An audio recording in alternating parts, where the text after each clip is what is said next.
Guys, may pre-order na naman tayo.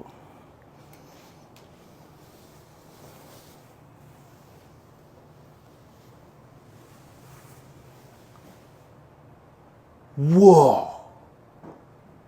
Parang totoong tao. Napakalaki. Sobrang tindi guys, LeBron James. Nagsunod-sunod yung pre-order ko kaya wala akong pera ngayon eh. Wow!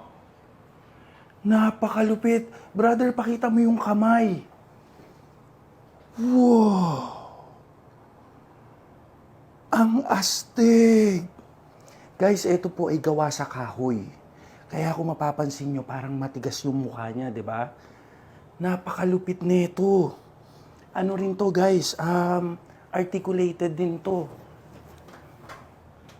Wow! Taragis, napaka-tight.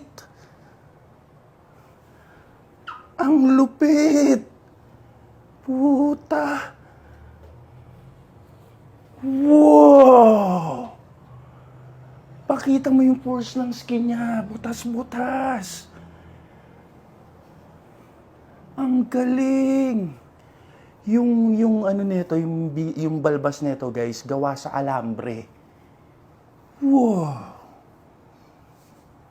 Ganda! Parang totoo talaga. Adjust ko guys ha. Wow! Malaki pa sa akin guys. 6 flat ako ha. Napakalupit nito. Pati yung kamay nito guys, articulated din. Wow! Napakalupit. Ano rin to guys, one of one lang din to. Pinasadya ko talagang puro error ang mangyari dito para talagang mas malakas, mas matindi yung value nito. Ang tigas, lumalaban! Baka sapakin ako bigla nito. Wow! Nakakatakot! Napakatindi. Medyo adjust ko. Wow, lumalaban. Medyo may spring. Napakaganda nito, guys. Dito, pakita mo nga yung tattoo niya dito, brother. Pati yung pores ng skin niya. Oh, totoong tao. Napakagaling. Wow! Amazing. Medyo adjust ko ha. Wow! Ang lupit. Napakaganda. Battery operated din to guys ha.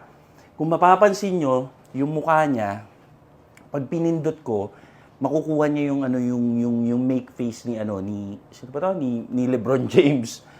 Tingnan nyo ha. 3, 2, wow! Ang ganda! Sa kabila guys ha, pakita ko ha. Yung 3, 2, ayaw. Factory defect talaga. Napakagaling. Yan. Position niya. Wow! Wow! Medyo naglulus yung bewang niya. Ganun pagka-error yung pagkakagawa. Wow! Galing! Hindi ko alam kung saan ko di-display ito. Anyway guys, makikita nyo to dito sa Entoys Promenade, Shopsville, Marquee Mall, upper level, entoys.com.ph. Guys, tindi to. Pasyal kayo. I love you all. Bye-bye.